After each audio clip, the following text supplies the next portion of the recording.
Hello, ஒரு வயசு பொண்ணை இத்தனை பேர் முன்னாடி கையை பிடிச்சி இழுத்துட்டீல, இனி யார் என் கையை பிடிப்பா? அதனால நீயே பிடிச்சுக்கோ. அதெல்லாம் முடியாது.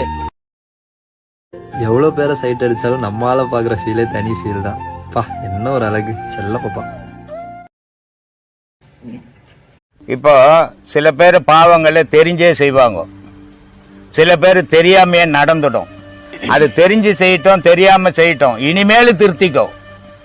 இது வரைக்கும் செய்தது போகட்டும், இனிமேல் போற